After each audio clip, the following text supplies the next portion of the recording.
योगी आदित्यनाथ एक सांस्कृतिक चेहरा है, अरे भाई राजनीतिक चेहरा है, विचारधारा का फर्क है। वो भी तो सनातन के रक्षक है। खबरदार जो उनको सनातनी कहा। वो खुद योगी हैं, वो भगवान। अरे भाई योगी है, कहाँ से योगी है? योग तो कर नहीं पाए थे वो, जब एक पैर पे खड़े होकर उनको वृक्षासन करना था, लड़खड़ा गए थे। जल रहे हैं हम। आप कहोगे कि दुर्वासा है, गुस्सा हो रहा है, आखिर क्या करें? आधी कटी माँ को अभी अभी वीडियो में देखा है। क्या आपको ऐसा लगता है कि सरकार आपके खिलाफ है? अरे हमारे खिलाफ ना होती तो मारती। अब इसमें कोई शंका रह गई है आपको? इतने महीने के बाद पूछ रही हो सवाल। पत्रकारों को अभी तक समझ में नहीं आया। लेकिन बात तो सर सामने आनी चाहिए ना महाराज जी। बस सर मत कहो। सर क्यों कहती है मुझे? मैं सर हूं? अयोग्य व्यक्ति जो कुर्सी पर बैठा हुआ है वो सदन में खड़ा होकर के कह रहा था कि तितर बितर कर रहे थे। वो बटुक कहां से तितर बितर कर रहा था बताओ? माँ बाप को लजवा रहे हो, अपने गुरु गोरखनाथ को लजवा रहे हो। अखिलेश यादव ने आपका समर्थन किया। अखिलेश यादव भारतीय नहीं है, अखिलेश यादव हिंदू नहीं है। 2 लाख की सेना बढ़ाने के लिए 2,18,700 एक अक्षौहिणी सेना की संख्या है। समानांतर शक्ति नहीं, आपको नहीं लगता? नहीं, धर्म रक्षा के लिए सेना की जरूरत है। पॉक्सो का मामला हुआ, उसने आपको दुखी किया इस मामले में? बनावटी एक कहानी ले आकर के आपने हमारे ऊपर थोपना चाहा। ज्ञानवापी मामले पर महाराज जी आपने प्रखर रूप से कहा है। यही आदित्यनाथ है जिसके कारण वहाँ जो शिवलिंग प्रकट हुआ उसकी पूजा नहीं हो सकी। तो आपको नहीं लगता था महाराज जी कि इससे और तनाव या विवाद बढ़ता? तनाव विवाद तो बढ़ेगा ही। ये अंग्रेजों की औलादें हमारे मंदिर में कॉरिडोर शब्द लगा रही हैं और अपने कार्यालय में तीर्थ शब्द लगा रही हैं। अगर शंकराचार्य पद को छोड़ना पड़े तो आप स्वीकार करेंगे या लड़ेंगे? टर्निंग पॉइंट था जिसे कहते हैं ना, एक बहुत बड़ा पड़ाव जब बिल्कुल पलट गई आपका जीवन, वो कौन सा था? जब हमारे पिताजी जब हम पैदा हुए ना, उन्होंने कभी हमको गोद में ही नहीं उठाया, प्यार ही नहीं किया बचपन से। क्योंकि इससे प्यार करेंगे तो जब ये मरेगा तो हमको बड़ा दुख होगा, इसलिए हम प्यार ही नहीं करते। एक शब्द में राजनीति, पुण्यात्मा को भी पापी बना देने वाली चीज। एक शब्द में योगी आदित्यनाथ, कसाई, गुरु का अपराधी, धर्म का अपराधी। फिल्में देखते हैं आप? हम देखते थे। 2027 में चुनाव है यूपी में, आपको कौन लगता है इस बार का जो वोट हमारा होगा वो गौ माता की रक्षा के लिए वोट होगा? प्रधानमंत्री मोदी के साथ आपको 30 सेकंड मिले तो क्या कहें? ऐसा है कि ये कल्पना के शब्द हैं। 30 सेकंड क्या 1 सेकंड नहीं मिलेगा हमको।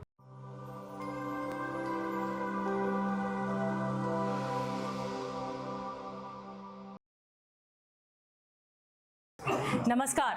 आज का पॉडकास्ट विशेष रूप से आपके लिए हम वाराणसी से लेकर आ रहे हैं। एक तरफ सरकार है, दूसरी तरफ शंकराचार्य है, एक तरफ कानून है, दूसरी तरफ धर्म है।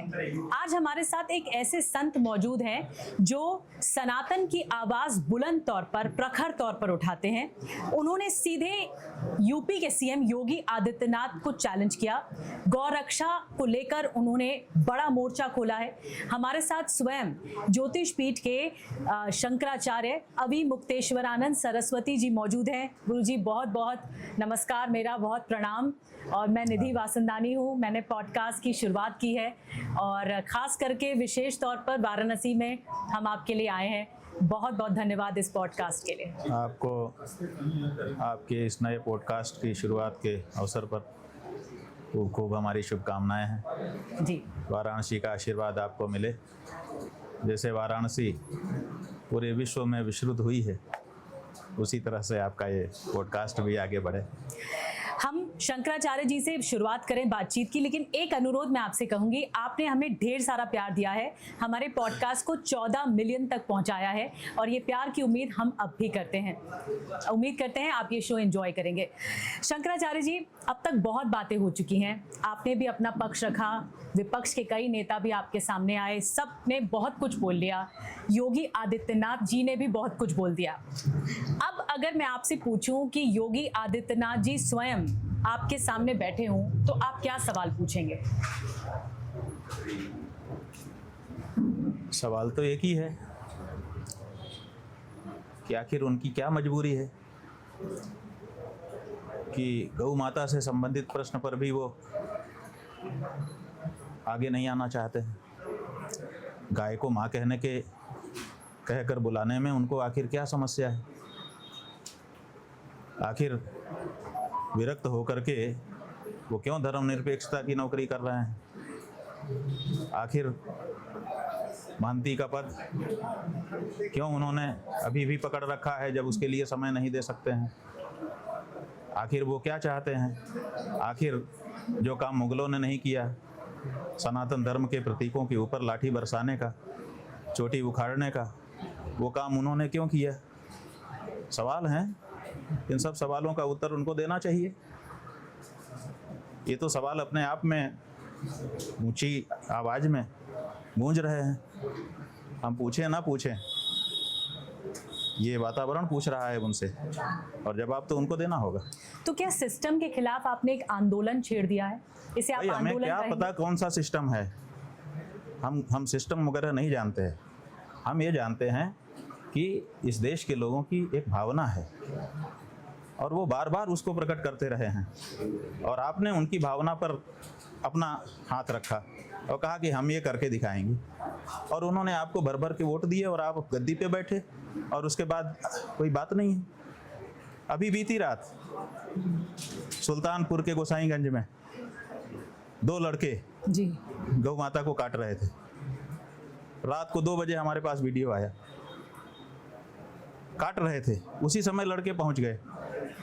गाय को आधी कटी हुई छोड़ करके वो लोग भागे। उन्होंने एक तो भाग गया, दूसरे को पकड़ लिया। बीती रात की बात बता रहे हैं। और जो गाय आधी कटी हुई थी, आधा उसका शरीर शून्य हो चुका था, आधे में सांस चल रही थी। वो वीडियो देख करके रात को हम लोगों की नींद उड़ गई।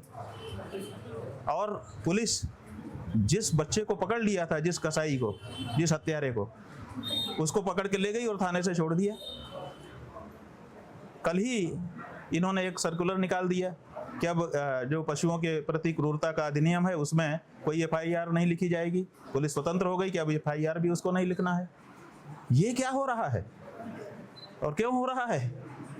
और योगी की ऐसी क्या मजबूरी है कि योगी यति होकर के भी वो इस तरह का काम कर रहा है?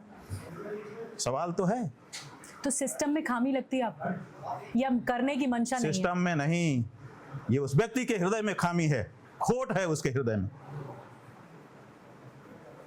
कसाई है वो। जिस वीडियो को देख करके हम सो नहीं पाए, क्या उसको वीडियो नहीं गया होगा? लेकिन उसको कोई फर्क नहीं पड़ता है। ये सिस्टम की खामी है। सिस्टम कैसा भी हो, अगर आदमी अच्छा बैठ जाता है तो वो सिस्टम को सही कर लेता है, काम निकाल ही लेता है कहीं ना कहीं से। ये व्यक्ति की खोट है, ये सिस्टम की कोई खोट नहीं। तो महाराज जी, आपको लगता है जो गौ रक्षा का मुद्दा है, आपने अल्टीमेटम क्यों दिया 40 दिन? अरे भाई क्यों दिया? 78 साल से कह रहे हैं। आखिर किसी दिन तो हमको टाइम लाइन को डेट करना था कि अब हो गया, करना हो तो इतने समय में करो, नहीं तो खत्म, तुम्हारे पास अब करने का समय नहीं है। कभी तो कहना था।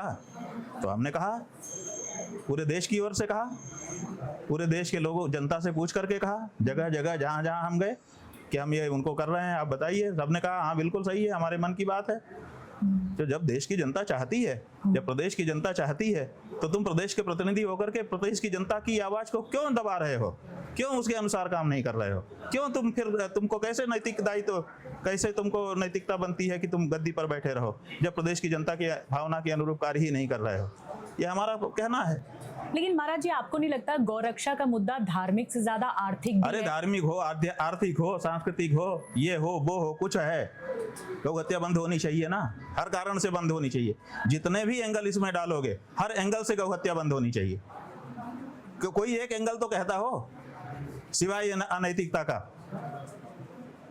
इस एंगल के अलावा कोई एंगल है जो कहता हो कि गौ हत्या जारी रहनी चाहिए? जब हर एंगल कह रहा है कि गौ हत्या नहीं होनी चाहिए, तो क्यों हो रही है? तो योगी आदित्यनाथ एक सांस्कृतिक चेहरा है, अरे भाई, राजनीतिक चेहरा है? कसाई है, कसाई है, कसाई।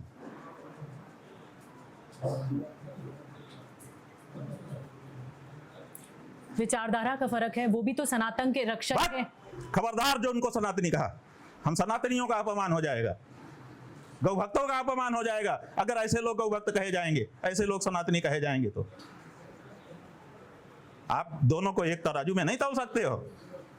जो सच्चा सन्यासी है और जो रूप धारण करके आया है, दोनों को एक तराजू में तौलना चाहते हो? जो सच्चे गौ भक्त हैं और जो ये दिखावटी गौ भक्त हैं, इनको दोनों को एक तराजू में तौलेंगे आप? आपकी हिम्मत हमारे सामने बैठ करके ऐसा करेगी आप? किसी पत्रकार को हम ये अनुमति अब नहीं देंगे कि वो इनको सनातनी कहे और अगर सनातनी कहता है तो इनसे सनातनी काम करके दिखवाए। अब आपके पास ये चॉइस नहीं रही मेरी पत्रकार बहन कि आप सबको एक तराजू में तौलो।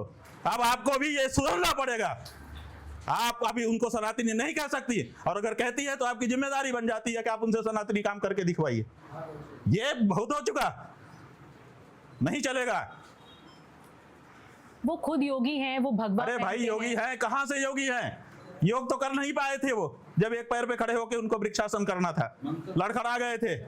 योगी होते तो योग करके दिखाते, योगी होते तो अपने मठ को संभालते, अपने संप्रदाय को बढ़ाते, योगी होते तो ये करोड़ों करोड़ पशुओं को काट करके उसका मांस ना बेचते। काहे के योगी हैं? किस तरह से योगी है बताओ, किस एंगल से योगी है? कोई एक एंगल बता दो, आप ही बता दो, आपको हम पूरी छूट दे रहे हैं। है कोई एंगल? योगी है, योगी है, कोई नाम रख लेगा योगी तो योगी हो जाएगा, कोई भेष बना के आ जाएगा तो योगी हो जाएगा, और आप लोग उसको चटकाओगे। खून खौल रहा है। कल रात को जो वीडियो हमने देखा है, कहते थे खरोच नहीं लगा सकता मेरे प्रदेश में गाय को, और जब बच्चों ने जा करके रात की नींद खराब करके उस कसाई को पकड़ लिया, उसको पुलिस ने छोड़ दिया। तो क्या राष्ट्रमाता, ये तुम्हारा राज है? नहीं महाराज जी, लेकिन अरे महाराज जी कहते रहो। मैं आपसे अनुरोध के साथ पूछ रही हूँ, क्या राष्ट्रमाता अगर घोषित किया जाता है गौ माता को, तो क्या परिस्थिति बदलेगी? क्या ये बताओ, तुम पशु हो और मेरी बहन हो। हाँ, तुम पशु बन करके आओ और मेरी बहन बन के आओ, मेरे व्यवहार में अंतर होगा कि नहीं होगा? मैं तुम्हारा भाई बन के आऊं या पशु बन के आऊं, तुम्हारे व्यवहार में अंतर होगा कि नहीं होगा?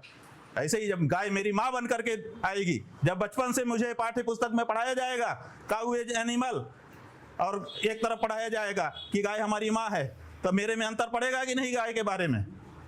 तो हम वही तो कह रहे हैं, हमारे वेद ने, हमारे शास्त्र ने, हमारे पुराण ने, हमारे इतिहास ने, हमारी परंपरा ने जब गाय को माँ कहा, तो आखिर किस हक से गाय को पशु कह रहे हैं? बताए, सरकारें हमारी बताए कि हमारा वोट लेकर के हमारी माँ को पशु कहने की हिम्मत कैसे हो रही है इनकी? जल रहे हैं हम। आप कहोगे कि दुर्वासा है, गुस्सा हो रहा है, आखिर क्या करें? आधी कटी मां को अभी अभी वीडियो में देखा है,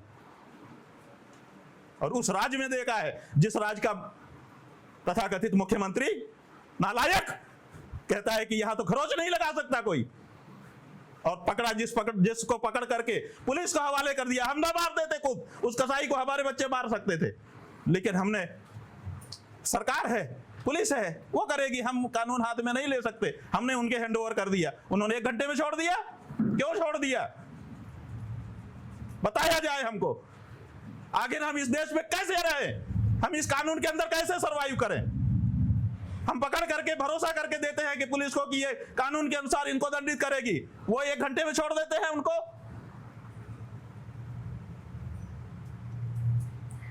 तो इतनी बड़ी पीड़ा हमको दी जा रही है। तो महाराज जी, मंशा नहीं है काम करने की? बिल्कुल मंशा नहीं है। मंशा होती तो जरूर ये सब काम होता। महाराज जी, क्या आपको लगता है जो माघ मेले, मंशा होती है तो विपरीत परिस्थिति में भी व्यक्ति काम कर लेता है जी, क्या आपको लगता है महाराज जी जो माघ मेले वाली घटना हुई, क्या उसके अरे वो तो बहुत पीछे छूट गई। क्या माघ मेले की घटना अभी तो रात को 2 बजे की बता रहे हैं, उसका आप संज्ञान ही नहीं ले रही हैं। नहीं, माघ मेले की घटना तो महीनों हो गए। क्या आपको ऐसा लगता है कि सरकार आपके खिलाफ है माघ मेले? अरे हमारे खिलाफ ना होती तो मारती, हमारे मतलब सनातन धर्म के खिलाफ अगर होती तो झोंटा पकड़ करके, चोटी पकड़ करके उखड़ा उठा के पटकती, और उसके बाद भी कुछ कार्यवाही ना होती उनके ऊपर। अब इसमें कोई शंका रह गई है आपको? इतने महीने के बाद पूछ रही हो सवाल, पत्रकारों को अभी तक समझ में नहीं आया, अभी भी वो पूछ रहे हैं कि इसमें ये बात थी क्या? नहीं महाराज जी, मैं बिल्कुल साफ है, व्यक्तिगत तौर पे बात करना। हाँ व्यक्तिगत तौर पे करो। नहीं, आप इसमें भाई हम नाराज हैं, हम बिल्कुल नाराज हैं। जब हमसे जब इतना साफ दृश्य है उसके बाद भी कोई पूछता है कि क्या ऐसा है, तो हमको गुस्सा आता है। ये है कि खुल के वो भी सदन में ये कह रहे हैं ठकुर सुहाती कब तक करते रहेंगे हम? कब तक सरकार से हम ठकुर सुहाती बोलते रहेंगे? कब तक पत्रकारों से हम ठकुर सुहाती बोलते रहेंगे? नहीं आप वैसे भी मत करो हमारा इंटरव्यू। नहीं हमें मंजूर है, लेकिन जो सच है वो तो हम कहेंगे। लेकिन बात तो सर सामने आनी चाहिए ना महाराज जी। बस सर मत कहो, सर क्यों कहती है मुझे? मैं सर हूं, क्यों बोलती है?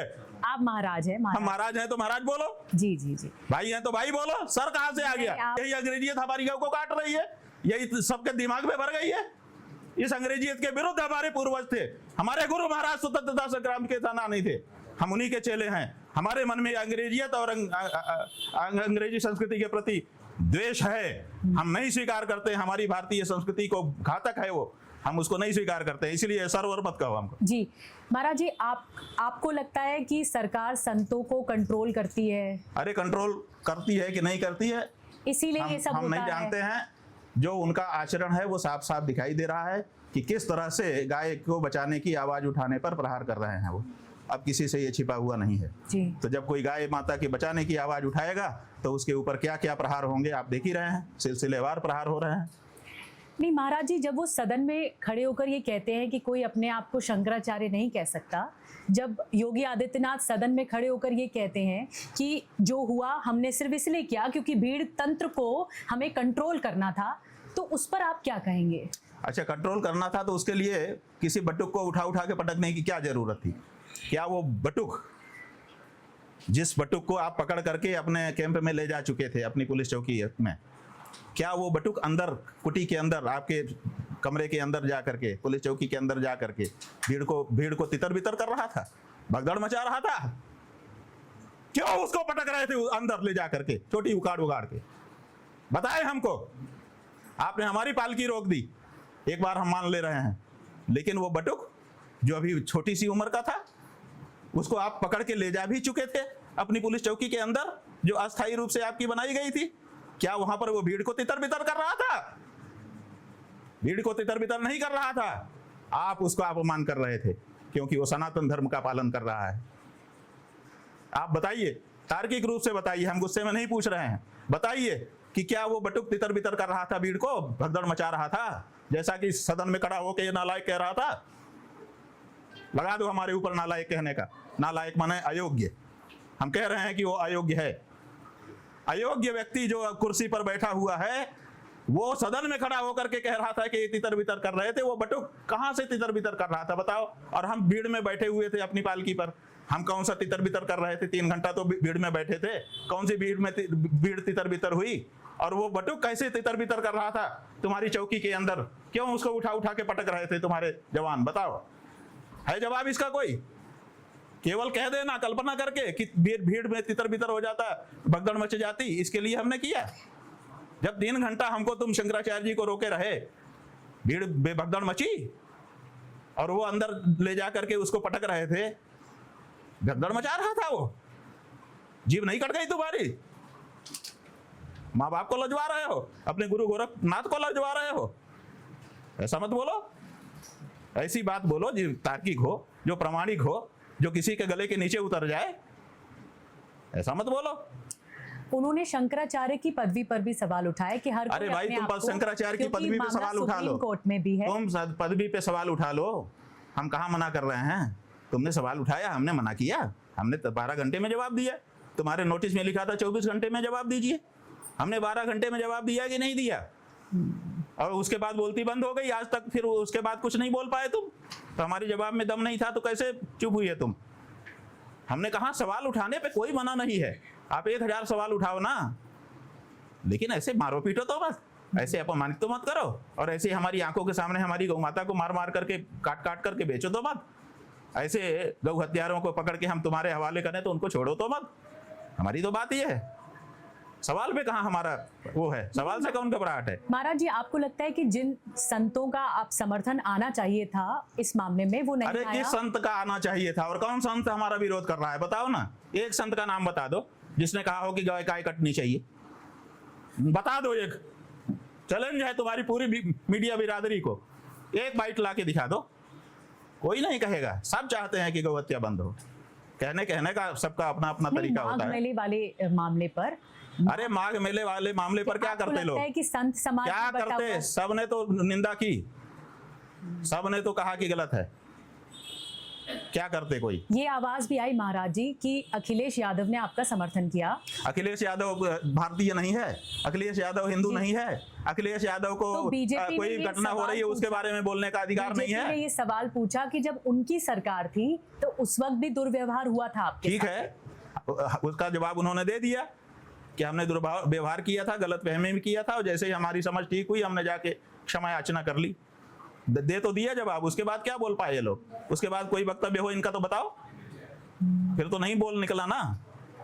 उन्होंने तो उसका माकूल जवाब दे दिया कि हाँ जी बिल्कुल सही है, हमने प्रहार किया था, गलतफहमी में हुआ था, और बाद में जैसे ही हमको सच्चाई का पता चला हमने जाकर के क्षमा याचना कर ली। उसके बाद क्या जवाब है आपका?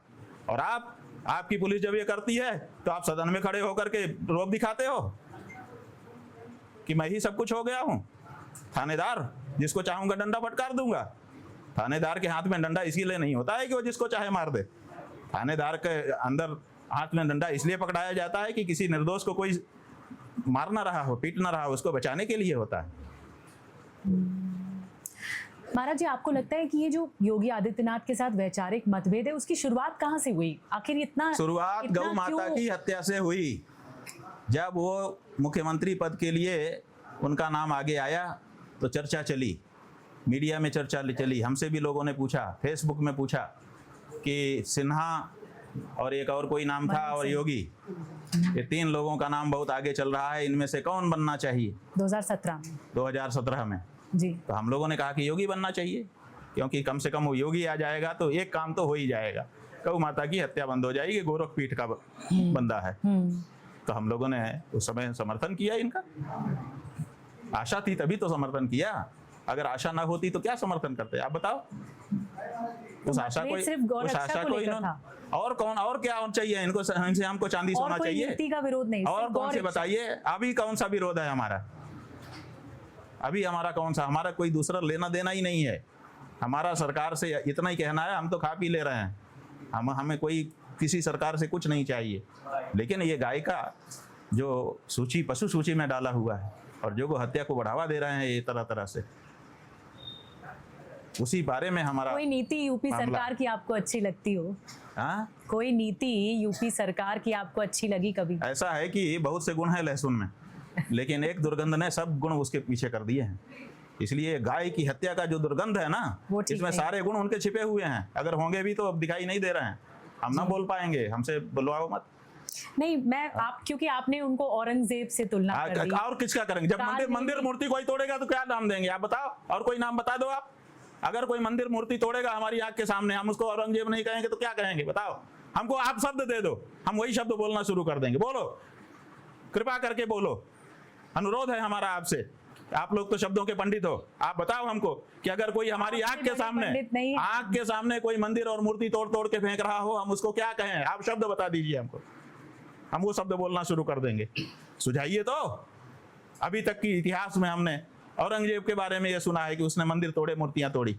तो जब हमारी आंख के सामने मंदिर मूर्ति काशी में तोड़े जा रहे थे, एक के बाद एक तोड़ तोड़ के फेंके जा रहे थे, तो जो तोड़ रहा था उसको हमने औरंगजेब कहा, और आज भी कह रहे हैं और आगे भी कहेंगे, डंके की चोट पर कहेंगे। कोई हिचक नहीं है औरंगजेब के सामने हमको। हमने सदा से औरंगजेब को खराब कहा है, और जो भी औरंगजेबी काम करेगा, चाहे वो हमारा सगा भाई हो, उसके खिलाफ इतना ही कड़ा तेवर हम रखेंगे। जैसे उनकी तरफ से कहा जाता है, योगी आदित्यनाथ सरकार की तरफ से, कि आपकी तरफ से, आपके समर्थकों की तरफ से नियम तोड़े जाते हैं, ऐसा है क्या? क्यों, अगर वो खुलकर इतना बड़े मंच ले रहे हैं, पब्लिक मंच, तो क्या ऐसा है महाराज जी? आपको ऐसा लगता है? कौन सा? या आप ये कोई उदाहरण दे के बताइए। ये साजिशन है। आप उदाहरण देकर कौन सा नियम हमने तोड़ा, बता दीजिए। जी, माघ मेले वाले मामले पर ही उन्होंने कहा, और फिर जब शंकराचार्य का मामला, माघ मेले वाले मामले में देखिए, अभी है माघ मेले वाले मामले में, विगत वर्ष के माघ मेले में हम उसी तरह की पालकी में बैठ करके उतने ही लोगों के साथ गए थे, प्रोटोकॉल के साथ गए थे, और स्नान करके वापस आए थे, कोई समस्या नहीं हुई थी। बीच में कुंभ आ गया, कुंभ में भी हम लोग गए, स्नान किए, हालांकि कुंभ की परिस्थिति दूसरी थी तो हम लोग नाव से गए थे, वो बात अलग। फिर माघ मेला आ गया जी। फिर माघ मेले में हमने, हमारे जैसा की परंपरा रही है, हमारे यहाँ से सूचना दी गई और उसी अनुसार प्रोटोकॉल जारी हुआ। ला दो प्रोटोकॉल, दिखाओ। प्रोटोकॉल जारी हुआ। प्रोटोकॉल में लिखा हुआ था कि सवेरे 9 बजे अपने शिविर से निकल करके ज्योतिषपीठ के शंकराचार्य जी 90 से 100 लोगों के साथ, 2 गाड़ियां भी लिखी हुई थी, हमने तो गाड़ी नहीं ले गए हम, उनके प्रोटोकॉल में 2 गाड़ियां भी हैं, 2 वाहन, गाड़ियों का इस्तेमाल, 2 वाहन के साथ जाएंगे जी। और फिर पुलिस वाले हमारे पास थाने के लोग आए, वो हमको लेकर के गए और हमको संगम तक पहुंचाया। संगम में ये सब हमारे साथ हुआ। हम तो प्रोटोकॉल के अनुसार ही सब कुछ कर रहे थे, अपने मन से हमने कुछ भी किया हो। सारे CCTV सुरक्षित रखवा लीजिए, जिस दिन पंचायत हो सारे सीसीटीवी हमारे शिविर से निकलने से वहां तक के आप प्रदर्शित करिए। अगर हमने कहीं कुछ गड़बड़ी की हो या हमारे किसी व्यक्ति ने की हो, जब पुलिस हमको लेकर के जा रही है और जब वो हमारा रास्ता साफ कर रही है, तो फिर हमको कैसे दोष दे सकते हो आप? और हम तो प्रोटोकॉल के थ्रू जा रहे थे, हम अपने मन से कुछ भी नहीं कर रहे थे। उसके बाद आप कह दो और वो कह दें तो आप बिना प्रमाण देखे उनकी बात को सच मान लो। आप जितना भी कहें प्रमाण के साथ भी कहें तो झूठा मान लो। ये तो अन्याय है हमारे साथ। जब उनका प्रोटोकॉल पहले से जारी था, जब उनका थानेदार आकर के हम लोगों को अपनी टुकड़ी के साथ लेके जा रहा था, जब हम उसी की अभिरक्षा में, उसी के निर्देशन में, उसी के पीछे पीछे चल करके संगम तक पहुंचे, तो हमने कब कानून उल्लंघन किया बताएं हमको? दुष्प्रचार करने से आप सत्य को बदल दोगे, तथ्य को बदल दोगे। दुष्प्रचार करके आप शंकराचार्य जी की शालीनता को आप जो है लोगों की नजर में दुराचार सिद्ध कर दोगे। तो महाराज जी, आपको लगता है धर्म और सत्ता इसमें संतुलन नहीं है? भाई क्या संतुलन है? बात यह है कि धर्म और सत्ता का संतुलन पहले रहता था, अब नहीं है। अब जो सत्ता है ना, वो खुद धर्माचार्य बनना चाह रही है। अब वो किसी धर्माचार्य को स्वीकार नहीं कर रही है। या तो इसके पीछे राजनीति, या तो उसके नीचे आ जाओ, और या तो आपको मटिया मेट कर दिया जाएगा, क्योंकि हम ही राजा हैं और हम ही धर्मगुरु हैं। अब ये तरीका आ चुका है, ये मुसलमानी तरीका है, खिलाफत तरीका है। मुसलमानों में खलीफा होता है जो राष्ट्राध्यक्ष भी होता है और धर्मगुरु भी होता है। ईसाइयों में भी वही है, जो पोप है ना, ये पोप जो है राष्ट्राध्यक्ष भी है और धर्मगुरु भी है। उसी तरह से खलीफा होता है मुसलमानों में। वही हिंदू धर्म में ये लोग लेके आ रहे हैं कि यहाँ जो शासक होगा वही धर्मगुरु भी होगा। अलग से धर्मगुरु की जरूरत नहीं है। या तो धर्मगुरु हमारे अंडर में आ जाए और या तो हम उसको मटिया मेट कर देंगे। सनातन को लेकर भी, पद को लेकर भी तो पॉलिटिक्स होती है। कोई पद को लेकर क्या पॉलिटिक्स हो सकती है? ये लोग कर रहे हैं। जब इनको असली धर्माचार्य इनके वश में नहीं हो रहे हैं, तो ये नकली धर्माचार्य बना करके शंकराचार्य जाने कितने खड़े कर दिया है इन्होंने। और जो असली शंकराचार्य उनके ऊपर प्रश्न चिन्ह उठा रहे हैं कि तुम शंकराचार्य नहीं हो। क्यों नहीं है? आपके कहने से आप बनाने वाले होते हो शंकराचार्य, आप बनाते हो कि भारत का प्रधानमंत्री बनाता है कि भारत का राष्ट्रपति बनाता है? कुछ लोगों को सुनने में बुरा लगता है कि ये राष्ट्रपति तक को प्रश्न। हम कह रहे हैं कि राष्ट्रपति को शंकराचार्य बनाने का अधिकार नहीं है, वो नहीं बनाते हैं। और जो बनाता नहीं है वो हटा भी नहीं सकता है। जो बनाता है ना, जो अपॉइंट करेगा आपको, जैसे आपकी कंपनी में जिसने आपको अपॉइंट किया होगा वही आपको टर्मिनेट कर सकता है। तो जब आप बना ही नहीं सकते शंकराचार्य, तो आप टर्मिनेट भी कैसे कर सकते हो? तो हम तो हमारी परंपरा से बनते हैं और हमारी परंपरा ने हमको बनाया है और हमको दायित्व दिया है, हम उस दायित्व के अनुसार कार्य कर रहे हैं। महाराज जी, क्या इस विवाद ने सबसे ज्यादा आपको प्रभावित किया? हमें किसी विवाद ने प्रभावित नहीं किया है। हमें गौ हत्या जो हो रही है उससे बड़ा प्रभाव है। हमारा हृदय दुखी है और हर सनातनी का हृदय दुखी है, और हम उस दुख को दूर करने के लिए आगे बढ़ रहे हैं। छवि को नुकसान पहुंचा लगता है आपको? कोई हमारी छवि क्या है? शंकराचार्य धर्म रक्षा करते रहे हैं, हम धर्म रक्षा कर रहे हैं, और धर्म रक्षा करने के लिए जो आगे निकलता है उसके ऊपर प्रहार होते हैं। और जैसा शत्रु सामने होता है, अगर अच्छा शत्रु सामने होगा तो अच्छे शब्दों में हमारा विरोध करेगा, और अगर वो बुरा शत्रु है तो बुरे तरीकों से विरोध करेगा। तो ये बुरे शत्रु हैं, इसीलिए बहुत नीचे उतर करके, बहुत ओछे आरोप लगा करके हमारा विरोध कर रहे हैं। तो कौन ये इससे इनकी हैसियत का पता चलता है। इससे हमारी हैसियत प्रभावित नहीं होती है।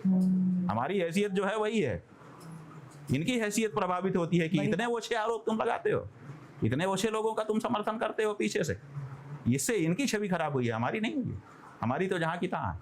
तो क्या ऐसा लगता है ये आप ही के खिलाफ है या फिर ये पूरी परंपरा के खिलाफ ही एक प्रोपेगेंडा? पूरी सनातन परंपरा के विरुद्ध ये युद्ध है। हम तो एक समझिए चेहरा हैं, दिख रहे हैं। बहुत सारे संत जो हैं वो बेचारे जाकर शरणागत हो रहे हैं कि हमें बख्श दीजिए, हमें बख्श दीजिए। तो शरणागत होना भी क्यों पड़ रहा है? इसका मतलब उनके ऊपर भी प्रहार ही है। तो पुराने समय में क्या राजा यही तो कहता था, या तो हमारा अधीनता स्वीकार कर लो और या तो हमसे लड़ो। तो अधीनता जिन्होंने स्वीकार कर ली उनको केवल टैक्स देना है, बात खत्म है। और जो नहीं स्वीकार कर रहा है उसके साथ युद्ध हो रहा है। हमने अधीनता नहीं स्वीकार की है, इसलिए हमारे साथ युद्ध हो रहा है उनका। आपने हाल ही में पद यात्रा की थी महाराज जी, इसमें आपको क्या लगा कि युवा जुड़ रहे हैं सनातन से? बहुत जुड़ रहे हैं। एक युवा जुड़ रहा है, एक सनातनी जुड़ रहा है। सबको बहुत कुछ पहले से पता नहीं था, साफ हो रहा है। लोग कह रहे हैं कि ये सब तो हम कल्पना भी नहीं करते थे। ये देख करके तो बहुत मन दुखी है। बहुत स्पष्टता हो रही है लोगों को और आंखें खुल रही हैं लोगों की। तो 2 लाख की सेना बनाने के लिए 2,18,700 तो ये क्यों आपने घोषणा की? ये एक अक्षौहिणी सेना की संख्या है। हमारे यहाँ अक्षौहिणी सेना होती है, माने सबसे छोटी इकाई पत्ती से शुरू करके 10 की और वहाँ तक जाती है, तब 1 यूनिट मानी जाती है। तो इसी तरह से कई अक्षौहिणी हो सकती हैं। तो 2,18,700 की एक अक्षौहिणी सेना होती है। तो हमने सेना शुरू की। तो ये समानांतर शक्ति नहीं, आपको नहीं लगता? नहीं, धर्म रक्षा के लिए सेना की जरूरत है। अगर सरकार धर्म रक्षा कर देती तो हमको अलग से सेना ना बनानी पड़ती।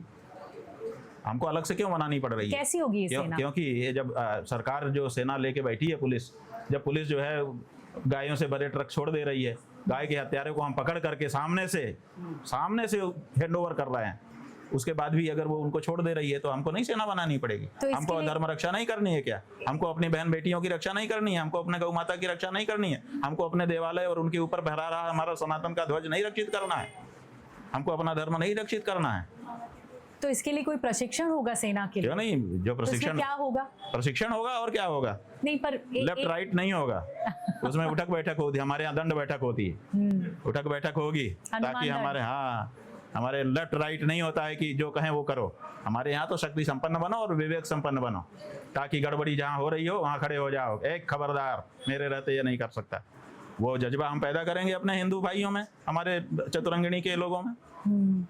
एक बात बहुत अहम है, सरकार कहती है कोई कानून से ऊपर नहीं है। तो अगर आपको प्रशासन कानून से ऊपर वो होता है जो कानून मानता है, उसका कानून कुछ नहीं बिगाड़ सकता। तो हम लोग कानून से ऊपर हैं क्योंकि हम सारे कानून मानते हैं। इसी से जुड़ा मेरा सवाल है कि अगर प्रशासन आपको रोकने की कोशिश करता है तो भाई क्या जहाँ रोका, जहाँ हमको रोका वहाँ हम रुक गए कि नहीं रुक गए? उसका पालन आपने किया? नहीं, आप बताइए, जहाँ हमको रोका था वहीं रुके थे कि नहीं? उससे आगे हम गए नहीं? हम कह जरूर रहे थे कि हमें जाने दिया जाए, लेकिन हम गए? आपने पालन किया? पालन किया कि नहीं? हमने तो करके दिखा दिया है। हमको फुटपाथ पर छोड़ के गए शिविर के सामने, हम 10 दिन फुटपाथ पे बैठे रहे कि नहीं बैठे रहे? हमने तो पालन करके दिखा दिया। टस से मस नहीं हुए, जहाँ छोड़ दिया था वहीं हमने अपनी जो पालकी थी, तिरछी थी, उसको सीधा भी नहीं किया जी। क्या बात करते हो?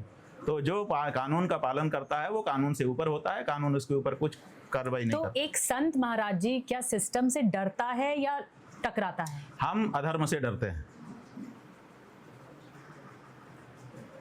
अधर्म जो है उसके साथ हमारा युद्ध होता है, हम उससे डरते हैं, इसीलिए उसको युद्ध में परास्त करके भगा देना चाहते हैं, अपने पास नहीं रखना चाहते। हम जानते हैं कि अगर हम अधर्म को अपने आसपास रखेंगे तो वो हमको नुकसान पहुंचाएगा, इसलिए उसके खिलाफ हम युद्ध लड़ते। तो महाराज जी, जो पॉक्सो का मामला हुआ उसने आपको दुखी किया इस मामले में? बात यह है कि पॉक्सो का मामला हो चाहे और कोई मामला हो, किसी भी धारा में मामला हो, जब आपने वो कार्य किया ही नहीं, केवल आपके ऊपर ला करके पहले से बना करके यूं अचानक किसी ने लगा दिया, तो आप क्या करोगे? आपसे उससे क्या लेना देना है? अगर हमने कोई ऐसी अपराध की गतिविधि जीवन में की होती तब ना हमको इस बारे में विचार होता। पूरी तरह से बनावटी एक कहानी ले आकर के आपने हमारे ऊपर थोपना चाहा, वो कैसे थोपी जा सकी? पीड़ितों का भी बयान आया है। बात यह है, पीड़ितों का बयान मीडिया में आया है, यही तो आप देखिए। इसमें हम ज्यादा नहीं बोल पाएंगे क्योंकि कोर्ट की तरफ से बंदिश है। बोल तो सकते हैं हम, हमारे पास बातें हैं, लेकिन बंदिश है। लेकिन ये अचानक से क्यों आया मामला? बस इस पे बता दीजिए, ये मामला अचानक से क्यों? अरे भाई, कोर्ट ने खुद कह दिया है, आप फैसला पढ़ लिए, फैसला तो सार्वजनिक है ना। फैसले में लिखा है कि 18 तारीख को जो घटना घटी उससे इनकार नहीं किया जाता, क्योंकि उसी के सीक्वेंस में हुआ है। सारी पोल तो कोर्ट ने खोल दी है। फैसला पढ़ लीजिए, फैसला अपने आप में सब कुछ कह रहा है, हमसे क्यों कहलवा रहे? ज्ञानवापी मामले पर महाराज जी आपने प्रखर रूप से कहा है, यही आदित्यनाथ है जिसके कारण वहां जो शिवलिंग प्रकट हुआ उसकी पूजा नहीं हो सकी, क्योंकि जब हम पूजा करने के लिए जा रहे थे तो इसी आदित्यनाथ ने यहाँ पुलिस लगा करके हमको नजरबंद कर रखा था। 105, 120, 108 घंटे बिना अन्न जल के हम यहीं बैठे थे इसी दरवाजे पर, और जाने नहीं दिया था इसने, जबकि सुप्रीम कोर्ट का कहा था ड्यू प्रोटेक्शन करिए। ड्यू प्रोटेक्शन का आज भी सुप्रीम कोर्ट का आदेश है इस शिवलिंग के लिए। और ड्यू प्रोटेक्शन क्या होता है? अगर पशु है तो घास खिलाना ड्यू प्रोटेक्शन है, अगर बच्चा है तो दूध पिलाना ड्यू प्रोटेक्शन है, अगर आप हो तो आपको भोजन देना ड्यू प्रोटेक्शन है, नहाने की सुविधा देना ड्यू प्रोटेक्शन है। तो उसी तरह से हमने शास्त्र में से निकाल करके दिखाया कि हमारे शास्त्र में ड्यू प्रोटेक्शन किसी मूर्ति का पूजा बताया गया है। तो जब सुप्रीम कोर्ट कह रहा है कि ड्यू प्रोटेक्शन करो, तो केवल ताला लगा देना ड्यू प्रोटेक्शन नहीं है, उसकी रोज पूजा होना ड्यू प्रोटेक्शन है, तो हम सुप्रीम कोर्ट के आधार पर, और वैसे भी हमारे भगवान प्रकट हो गए तो हम उनकी पूजा करेंगे। तो हम दोनों कारणों से जा रहे थे। यही अयोग्य व्यक्ति है जिसने भगवान की पूजा नहीं होने दी। इसी के कारण ये ज्ञानवापी मंदिर का हमारे प्रकट स्वयंभू विश्वेश्वर भगवान का दोषी है। तो आपको नहीं लगता था महाराज जी कि इससे और तनाव या विवाद बढ़ता? तनाव विवाद तो बढ़ेगा ही। तनाव विवाद तो जब तक ये स्मारक बना रहेगा तब तक बढ़ता रहेगा। जो इतिहास अत्याचार पूर्वक बना है, अन्याय पूर्वक बना है, उसको मिटा देना, शांति स्थापित करना है। जब तक ये स्मारक बने रहेंगे दोनों समुदायों के बीच में एकता नहीं हो सकेगी। आप कितना ही हाथ फैला करके आओ भैया आओ बाबू करते रहिए, जो हमारे बीच में खाई है उस खाई को पाटना पड़ेगा। और इस तरह के जो स्मारक हैं, जो मंदिर को तोड़ करके मस्जिद के रूप में परिवर्तित किए गए हैं, जब तक इनको मिटा करके पुनः उनका पुराना जो वास्तविक रूप है वो नहीं दे दिया जाएगा, तब तक हम दोनों के बीच की खाई नहीं पटेगी। ये जान लीजिए। तभी से शुरू हुई थी, ये तभी से शुरू है, आज तक चल रही है, आगे भी चलती रहेगी। ये देखिए, ये प्रोटोकॉल ला के दिखा दिया इन्होंने। क्या लिखा है इसमें? लिखा है कि नहीं, ज्योतिष पीठाधीश्वर जगद्गुरु शंकराचार्य। बिल्कुल। तो हम प्रोटोकॉल के अनुसार जा रहे थे कि बिना प्रोटोकॉल के जा रहे थे? बिल्कुल आपने पालन किया है। तब फिर महाराज जी, लेकिन ये जो काशी कॉरिडोर के बारे में भी आपने कहा कि मंदिर तोड़कर बनवाया गया है, तो ये कहना है यूपी सरकार का कि ये विकास की परिभाषा है, ये विकसित मॉडल है। ऐसा है कि विकसित मॉडल का मतलब ये नहीं है। कॉरिडोर बनाने की बात करते हैं, विकसित मॉडल का ये नहीं है कि घर के बुजुर्गों को मार करके बच्चों को परवरिश दी जाए। घर के बुजुर्गों को भी सुरक्षित रखा जाता है और बच्चों को भी सुरक्षित रखा जाता है, उनको भी पोषण प्रदान किया जाता है। विकास ये होता है, घर में कुछ लोग बूढ़े हो गए तो उनको मार के फेंक दो और बच्चों को खिलाओ पिलाओ पुष्ट बनाओ, ये विकास नहीं होता है। पुराने मंदिर हो गए तो उनको तोड़ के फेंक दो, नया कॉरिडोर बना दो, वो भी कॉरिडोर हमारा शब्द है। ये अंग्रेजों की औलादें हमारे मंदिर में कॉरिडोर शब्द लगा रही हैं और अपने कार्यालय में तीर्थ शब्द लगा रही हैं। क्या हो रहा है हमारे धर्म के साथ? हमारे मंदिर में कॉरिडोर शब्द घुसेड़ा जा रहा है और अपने कार्यालय में तीर्थ शब्द लगाया जा रहा है। इनका कार्यालय तीर्थ हो गया और हमारा मंदिर कॉरिडोर हो गया और हम चुप रह करके स्वीकार कर लें। तो राजनीतिक टूल है। माने आप बताइए, ये हमारे साथ अन्याय हो रहा है, ये कैसे स्वीकार कर लें? आप बताइए। कोई पावर गेम भी मानते हैं आप, कोई सत्ता का गेम भी मानते हैं? अब जो भी गेम हो, वही है सत्ता का गेम या फिर इसके पीछे मंशा कुछ और? जो भी गेम हो, हम नहीं जानते हैं ये किसके हाथ में खेल रहे हैं। इशारा कहीं और से स्वयं कर रहे हैं कि कोई इनके पीछे शक्तियां हैं जो इनसे करवा रही हैं, ये तो हम नहीं जानते हैं। जब ये लोग हिंदू रूप धारण करके आए थे तो हिंदू काम करना चाहिए था, ये हिंदू विपरीत काम क्यों कर रहे हैं? इसका मतलब ये केवल दिखावटी हिंदू है, असली हिंदू नहीं है। खतरा महसूस इनके पीछे कोई न कोई हिंदू विरोधी शक्ति है जो इनसे करवा रही है। सरकार से खतरा महसूस हुआ कभी आपको? हाँ, सरकार से कदम कदम पे खतरा है। जैसे कि कदम कदम पे खतरा है भैया। जैसे कि क्या इतना सब हो रहा है, आप देख ही रही हो। कदम कदम पे खतरा नहीं है। गौरक्षा के अलावा जी गौरक्षा और कौन सा हमारा मुद्दा है? गौरक्षा ही तो इस समय मुद्दा है। जितने गौरक्षक हैं सबको गुंडा कह दिया गया है थोक के भाव में। जितने गौरक्षक हैं सबके ऊपर मुकदमे लाद दिए गए हैं। सबको पुलिस जो है गाली देती है। अभी गौरक्षकों को कैसे पीछे से नितंब पर कैसे जूता मार रही थी पुलिस, देखा नहीं? और माँ की गाली दे रही थी।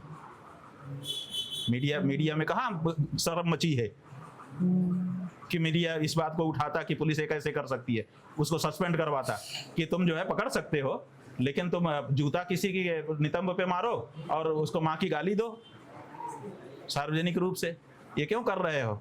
ये तो नहीं हुआ ना हम गौ भक्तों के साथ। हम गौ भक्तों का तो वीडियो यही निकल रहा है, जुलूस हमारा यही निकल रहा है कि पुलिस जो है चमड़े का जूता पहन करके हमारे नितंब पे लात मारेगी और माँ की गाली देगी हमको और हम सहने के लिए बाध्य हैं। हमारे साथ तो यही व्यवहार हो रहा है। आखिर हम सनातनी इस व्यवहार को क्यों कैसे सह लें? अब इसके विरुद्ध अगर हम आवाज उठाते हैं तो हम तो है ही नहीं। ये बात है। थोड़ा सा शक्तिशाली सवाल है, अगर शंकराचार्य पद को छोड़ना पड़े तो आप स्वीकार करेंगे या लड़ेंगे? माने छोड़ना पड़े मतलब क्या होता है?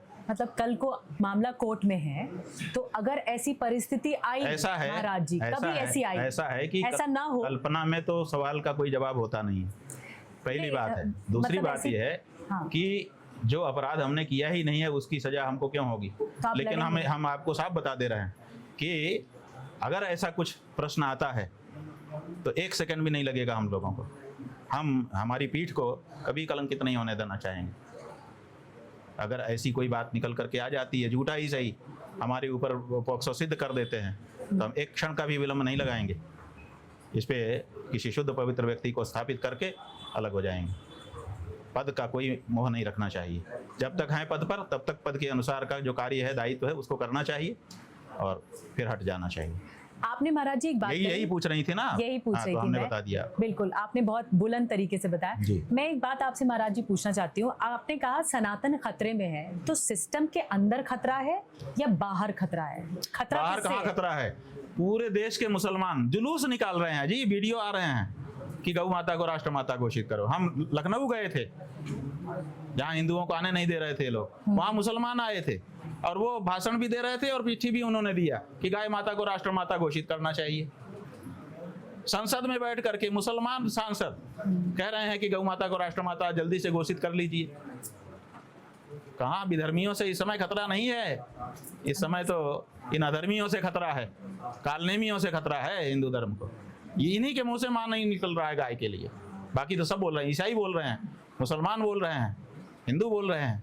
ये जो तथाकथित हैं राजनीतिक हिंदू, जिनको सत्ता के लिए हिंदुत्व को अपने मुखौटा के रूप में इस्तेमाल करना है, बस उन्हीं के मुंह से इस समय गाय को मां नहीं निकल रहा है, बस बाकी सब निकाल रहे हैं। तो ऐसा क्यों है महाराज जी? बस मैं आपसे एक क्यों पूछ भाई, क्यों तो हम लोग भी बहुत दिन से खोज रहे थे। वो कहते हैं कि हम भी हिंदू धर्म की रक्षा कर रहे हैं, अभी तक एक ही जवाब आया है। ऐसा क्यों नहीं करते वो? अभी तक एक ही जवाब आया है कि गौ हत्यारे बड़े पैमाने पर इनको आर्थिक मदद कर रहे हैं, चंदा दे रहे हैं, बहुत बड़े पैमाने पर इनको चंदा मिल रहा है, इसीलिए नहीं कर रहे हैं। अभी तक एक ही जवाब आया, और तो कोई जवाब आया नहीं। दूसरे, इन लोगों ने यहूदियों से मित्रता कर ली है, और यहूदी तो गौ माता को खाना ही पसंद करते हैं, तो यहूदियों से मित्रता के कारण इनकी भी बुद्धि भ्रष्ट हुई है। तो ये जो वॉर की स्थिति चल रही है, वो लगता है आपको इसी धर्म की वजह से? ये नहीं, आप बताइए कि ये जो युद्ध हो रहा है, तो इसमें उन्हीं के साथ तो खड़े हैं ये लोग, तो वो ठीक नहीं है। उन्हीं के साथ तो खड़े हैं। ये ठीक नहीं लगता? भाई ठीक है, गलत है, उसका विश्लेषण आप करो, लेकिन जो परिस्थिति है वो तो हम, कैमरा इतना तो दिखा ही सकता है कि क्या दृश्य है, उसका विश्लेषण तो आपकी बुद्धि करेगी। अच्छा महाराज जी, हम तो कैमरे की तरफ दिखा दे रहे हैं कि देखो ये है कि नहीं है। आप भी सुनते रहते होंगे, जो युद्ध शुरू होने से पहले वहीं थे महाराज। इस वक्त खबरों में चल रहा है, सुर्खियों में, अमेरिका ने खमनई को मार दिया, क्या ठीक किया? बात यह है कि किसी भी देश के चुने हुए के लीडर को, किसी भी देश, ईरान का क्यों, उसके पहले वहां का बोलो ना, कौन सा देश था वो? वेनेजुएला, वहां का बोलो ना, किडनैप कर रात को चले गए और वहां के निर्वाचित राष्ट्रपति को अपहरण करके लेके चले आए, लेकिन वो किडनैपर नहीं कहलाएंगे, वो तो राष्ट्रपति कहलाएंगे और हमारा मित्रता उनसे बनी रहेगी। ये क्या है? खामनेई का तो बाद में आया प्रश्न, पहले तो उसका आया। क्या किसी देश के चुने हुए, जनता के द्वारा चुने हुए व्यक्ति को आप इस तरह से अपहृत करके उसको पद से हटा सकते हो? लेकिन हटा रहे हैं, लेकिन किडनैपर नहीं कहे जा रहे हैं। वो ट्रंप जो है वो किडनैपर नहीं कहा जाएगा, वो तो मित्र बना रहेगा हमारा। ठीक नहीं किया, बिल्कुल गलत है। कुछ व्यक्तिगत सवाल, कोई कितना ही ताकतवर हो, हाँ, गलत नहीं करना चाहिए, उसको नियमानुसार काम करना चाहिए। आपकी सनातन यात्रा से जुड़े कुछ व्यक्तिगत सवाल, आखिरी पड़ाव पे ठीक है जी, हम पूरा हम 1000 सवाल के लिए छूट दे रहे हैं। हाँ, उमा शंकर उपाध्याय से शंकराचार्य बनने की यात्रा क्या कठिन थी आपकी? हमारी यात्रा कैसे हुई हमको पता ही नहीं है, सच बात यह है। जब से हम जन्मे, परिस्थितियां हमको यहाँ से वहाँ, जैसे कोई साग से टूटा हुआ पत्ता होता है, हवा उसको जिधर उड़ा ले जाए उधर ही चली जाती है, चला जाता है, उसका अपना क्या है। हम पैदा हुए, हमारा वश नहीं था कि किस परिवार में पैदा हुए, उसके बाद किस स्कूल में जाएं, वो माता पिता ने भर्ती करवाया, हम तो नहीं गए। उसके बाद उन्होंने कहा यहाँ नहीं, अब इस स्टेट से निकल के तुम दूसरी जगह जाओ, वहाँ चले गए। उन्होंने कहा इस महात्मा के पास चले जाओ, वहाँ चले। उस महात्मा ने कहा इन शंकराचार्य जी के पास चले जाओ, वहाँ चले गए। ये शुरू तो हमको तो आपके मन में था मैं हमेशा सनातन संत? भाई हमारे मन में तो कुछ था ही नहीं, वही तो हम कह रहे हैं कि हमारे मन में अभी तक कुछ भी नहीं आया, क्योंकि अपने मन का मौका ही नहीं मिला हमको तो जैसा जैसा हमारे बड़े आदेश करते गए वैसा वैसा हम करते चले गए। अब हम अपने मन का कर रहे हैं, यहाँ आने के बाद अब हमारा संचालक कोई नहीं है, तो इसलिए अब हमारे मन में था कि गौ माता के लिए हमको लड़ना चाहिए, वो हम लड़ाई शुरू कर चुके हैं। जैसे ही पद पर आए, थोड़े दिन के बाद हमने, गोपाल मणि जी हैं उनके अनुरोध पर हमने ये बात पकड़ ली और अब इसको हम लड़ रहे हैं। ये हमारे मन की बात है कि गौ हत्या बंद होनी चाहिए। तो बचपन में आप कैसे थे? आपको प्रिय थी गाय? गाय हमेशा ही प्रिय रही? क्यों नहीं, हम लोगों के यहाँ गाय तो अनिवार्य थी। हम लोगों के परिवार में गाय हरदम रहती थी। गाय ना रहे तो अपवित्र घर माना जाता था, इसलिए गाय हमारे यहाँ सदा से रही, आज भी है। तो आपको लगाव रहा कि मैं साधु और संत के तरह आगे ऊपर चल के नहीं, ये सब हम ये सब कभी नहीं रहा? ऐसा नहीं रहा बचपन में कभी नहीं रहा? हमको संयोग से साधु संग मिला जी, और संयोग से ही सन्यासी बने, संयोग से ही शंकराचार्य बने हैं, संयोग से ही सब कुछ हुआ है। हमने चाह करके या प्रयत्न करके कुछ नहीं पाया है जी। तो कभी शंकराचार्य बनेंगे, या जो टर्निंग पॉइंट था जिसे कहते हैं ना, एक बहुत बड़ा पड़ाव जब बिल्कुल पलट गई आपका जीवन, वो कौन सा था? ऐसा है कि जब हमारे पिताजी, जब हम पैदा हुए ना, तो हमको तो उस समय का कुछ भी ध्यान ही नहीं है। बताए जाने पर हमको पता है। अच्छा। तो वो ज्योतिषी के पास गए। हमारे यहाँ यही नियम है कि जब बच्चा पैदा होता है सबसे पहले ज्योतिषी को बुलाया जाता है, या लोग ज्योतिषी के यहाँ चले जाते हैं। ठीक है। कि नक्षत्र देख लें, मूल नक्षत्र में तो नहीं जन्मा है, आदि आदि कोई शांति वगैरह तो नहीं करनी है, तो जन्मांग बनाया जाता है। तो वो जन्मांग बनाने के लिए हमारे एक ज्योतिषी के पास गए और वहां से लौट के आए तो हाथ में एक पन्ना था जन्मांग का और मुंह लटका हुआ था उनका। तो हमारी माँ ने उनसे पूछा कि तुम्हारा मुंह क्यों लटका है, बेटा हुआ है तो तुम ऐसा उदास क्यों हो? तो उन्होंने कहा कुछ नहीं। और बाहर जा करके उन्होंने थोड़ी देर तक सोचा और उसके बाद वो पन्ना फाड़ के फेंक दिया। तो दूसरे लोगों ने उनसे पूछा कि ये क्या बात है, तो माँ से तो उन्होंने नहीं बताया।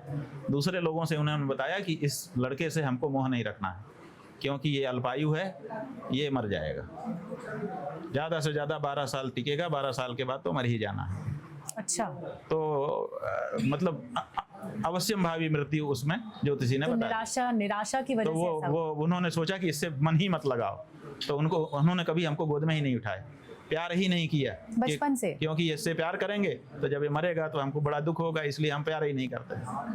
तो बालपन में कभी और जब हम 8-9 साल के हुए तो हमको ले जाके एक शिव मंदिर में दे दिया उन्होंने जी।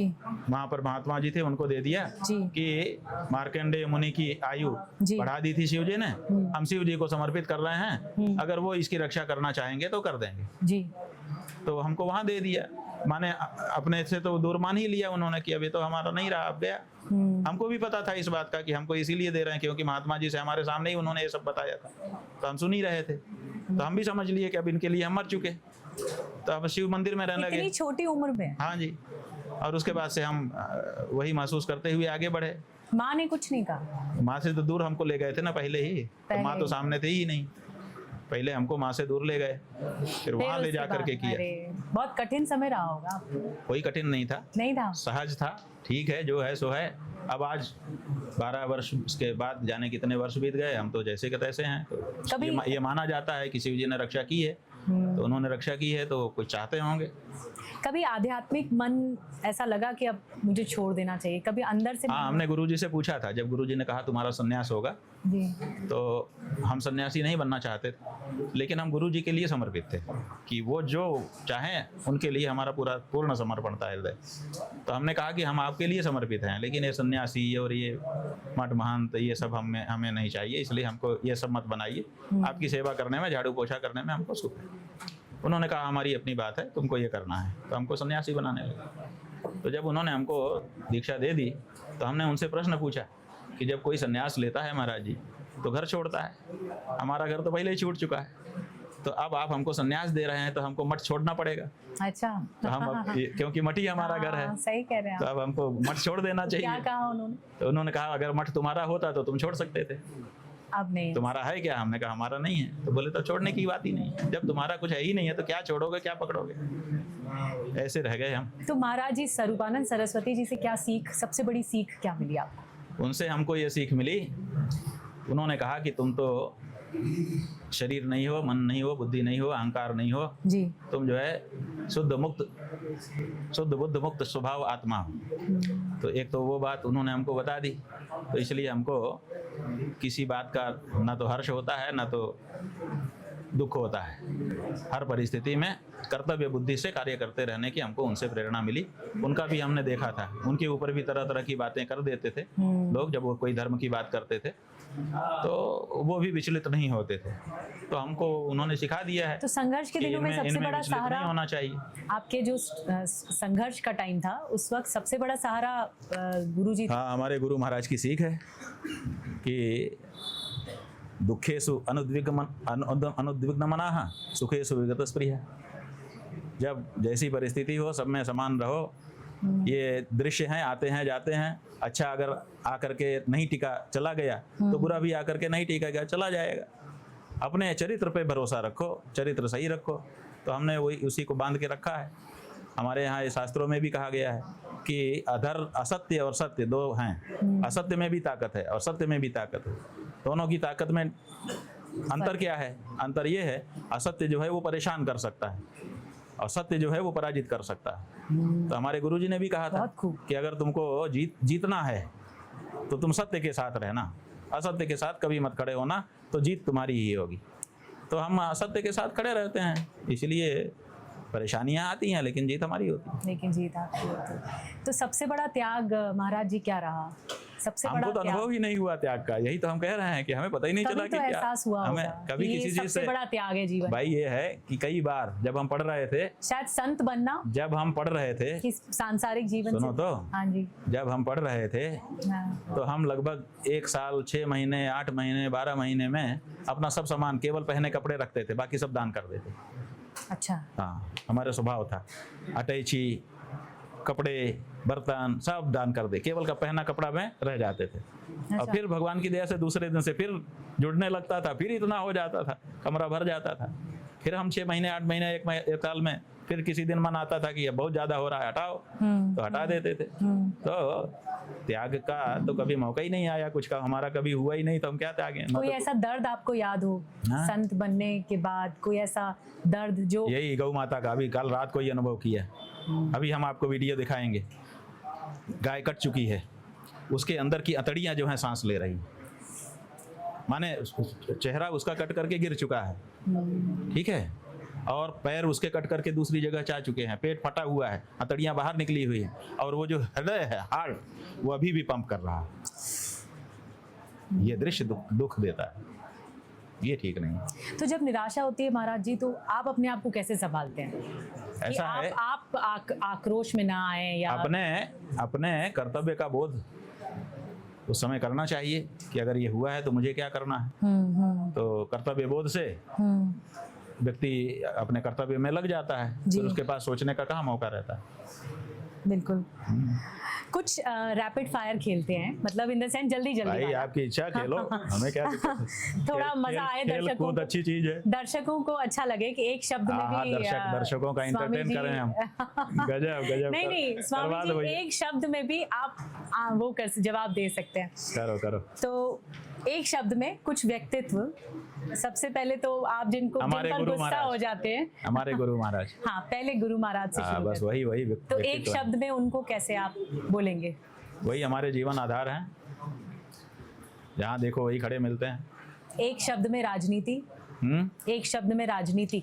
पुण्यात्मा को भी पापी बना देने वाली चीज जो दिखाई दे रही है। एक शब्द में योगी आदित्यनाथ। कसाई, गुरु का अपराधी, धर्म का अपराधी। एक शब्द में सनातन धर्म। जीवन को 7वें आसमान तक ऊंचा उठा देने वाली चीज। सबसे बड़ा दुश्मन अहंकार या फिर राजनीति? अहंकार। राजनीति इतनी बुरी भी नहीं है कि उसको हम इस तरह से गिने। राजनीति से अगर अच्छा व्यक्ति हो तो उसका फायदा उठा करके जाने कितना लोक कल्याण का कार्य कर सकता है। ये अहंकार है जो बुरा है। कम लोग जानते हैं कि आप छात्र जीवन में राजनीति देख चुके हैं, छात्र राजनीति। ठीक है, छात्र राजनीति ये बहुत कम लोग जानते होंगे, तो उस वक्त का अनुभव क्या रहा? नहीं, हम राजनीति में ऐसे थे कि लड़कों ने कहा कि आप इस पद पर लड़िए। हमने कहा भाई हम प्रचार नहीं करेंगे और किसी का पैर नहीं छुएंगे। अच्छा। तो उन्होंने हमारी दोनों शर्तें मान ली, क्योंकि प्रचार करने में उनके साथ पान खाना पड़ता था, उनके साथ चाय पीने पड़ती थी, पकौड़ी खानी पड़ती थी।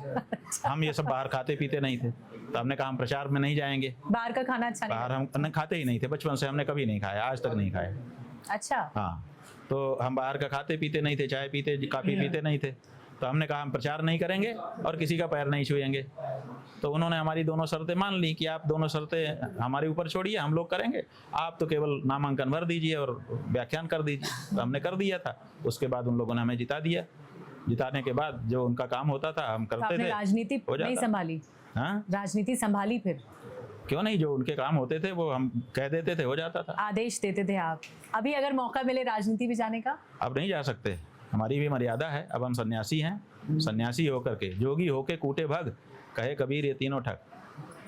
हाँ, ये नहीं हो सकता है। एक बार अगर आप सन्यासी हो गए तो फिर सांसारिक पद स्वीकार नहीं करना चाहिए आपको। यही तो हमारा इनके ऊपर आरोप है कि तुम योगी बन गए, योगी बन के अब तुम सांसारिक मुख्यमंत्री जैसे पद पे क्यों गए हो? गलत है। तो हम नहीं जा सकते। आपका सबसे पसंदीदा तीर्थ? काशी। सबसे पसंदीदा? काशी। प्रेरणादायक संत? गुरु महाराज। एक आदत जो आप अपनी बदलना चाहते हैं? हम कुछ नहीं बदलना चाहते हैं। अपनी कोई आदत हम नहीं बदलना चाहते। हम ठीक है। विवाद या फिर शांति, क्या चुनेंगे? ऐसा है कि मन में शांति रहनी चाहिए और धर्म के लिए संघर्ष करना चाहिए, युद्ध करना चाहिए। तो मन में हम शांत ही रहते हैं, हमारा मन अशांत नहीं है। अभी आप जब जाएंगे ना, फिर हम हंसने खेलने में लग जाएंगे, बात करने में लग जाएंगे। 1 सेकंड नहीं लगेगा, क्योंकि हम मन से उग्र नहीं हुए हैं। हमको ठंडा होने में देर नहीं लगेगी, 1 सेकंड लगेगा। तो टॉपिक है, इधर है तो ये है, उधर गए तो उधर दूसरा हो गया। तो मन में हमारे शांति है, लेकिन जो हमारा काम है, अगर आदि शंकराचार्य जी ने शांति लेकर के आंख बंद करके पेड़ के नीचे आसन लगा लिया होता तो वो सनातन धर्म की रक्षा नहीं कर सके होते। तो उन्होंने संघर्ष किया, पूरे देश में गए और सबके सामने जा करके, कोई उनसे थोड़े साथ करने आया था, वही गए थे सबके यहाँ ताल ठोकने की। बोल क्यों गलत लोगों को प्रचार कर रहा है? सही मार्ग बता, अगर बताना है तो कहते थे नहीं मेरा मार्ग सही है, तो कहते थे सिद्ध कर, तो नहीं सिद्ध कर पाता था। तो उन्होंने 782 मतों से शास्त्रार्थ किया। संघर्ष ही तो था। ये बात। आप शंकराचार्य नहीं होते तो क्या होते? हाँ, शंकराचार्य नहीं होते तो क्या होते? शंकराचार्य नहीं होते तो क्या होते?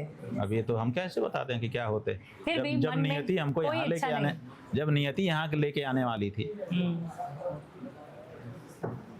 तो यही स्वीकार है। एक संदेश युवाओं के लिए?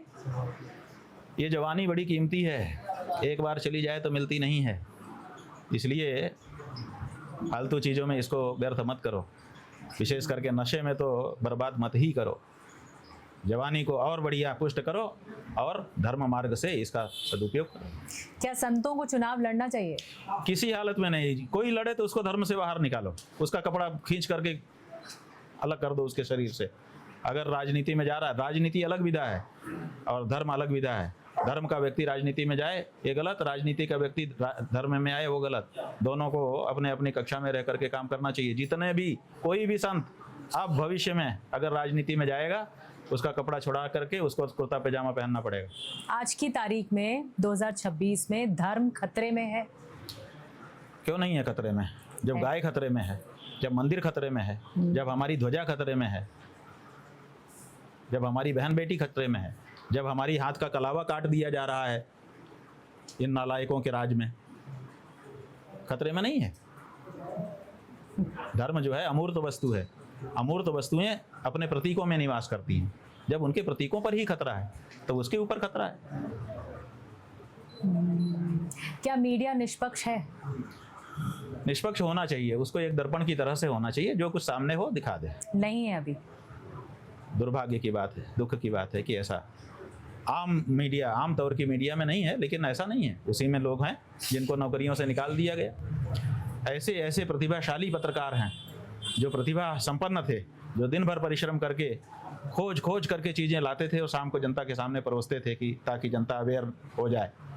उन पत्रकारों को बड़ी बड़ी कंपनियों ने निकाल दिया। इस देश में बुद्धि और प्रतिभा की ये कदर, और आज उससे भी ज़्यादा मामला बढ़ गया। आज उन पत्रकारों के द्वारा जो चैनल बना दिए गए हैं, उन चैनलों को बंद कराया जा रहा है। चाहे कितने चैनल बंद हो चुके। बुद्धि पर, प्रतिभा पर, सच कहने वालों पर लगातार प्रहार हो रहा है। तो ऐसे में कुछ लोग अपना सरल रास्ता अपना लिए हैं कि भाई क्या करना है, अब चलो जो होना होगा। उन्होंने समझौता कर लिया है, कुछ लोग समझौता नहीं कर पा रहे हैं।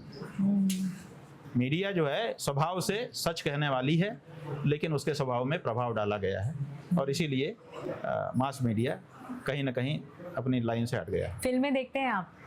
फिल्में देखते हम देखते थे। एक वर्ष हमने एक वर्ष हम जब पढ़ रहे थे तो हमने एक वर्ष नियम लिया था कि हम फिल्म देखेंगे। एक साल? हाँ, और 500 फिल्म देखेंगे।